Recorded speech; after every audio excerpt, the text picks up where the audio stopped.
அண்ணா அண்ணா இருக்கலண்ணே. அண்ணா அண்ணே சாமான் வாங்க வந்திருக்கண்ணே. அண்ணா எங்கண்ணா நீ? சாப்பிட்டம்பா. என்னண்ணே இப்படி கடையை போட்டு நீங்க வாட்டுக்கு போயிட்டியே? இந்த மாதிரி எல்லாம் இருப்பாங்களா? யாராவது வந்து ஏதாவது எடுத்துட்டு போயிட்டா என்ன பண்ணுவீங்க? அதெல்லாம் மேல இருக்கிறவன் பாத்துக்கிறோம்ப்பா. யானே சும்மா அவர்கிட்ட சேர்த்து நீ பாதி பேர் கலாண்டு தின்ட்டு தர்றாங்க, அவங்களே கண்டுக்க மாட்டேங்கிற. நம்ம எங்கன்னு பாப்பாரு. அவரை சொல்லலப்பா, இந்த இவரை சொன்னப்பா.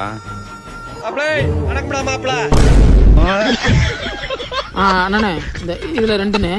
ஒரு 10. இது வந்தா இதுல 1 50 60 மொத்தம் 320 ரூபாப்பா. சென்ட் ஆயிடுச்சுண்ணா. சரிப்பா. ஏண்ணா இது வந்துட்டு ஆன் பண்ணாவே ரெக்கார்ட் ஆயிருமா? 2 நாளா ரிப்பேரு. மெக்கானிக் கூப்பிட்டா வரவே மாட்டேங்கிறேன்.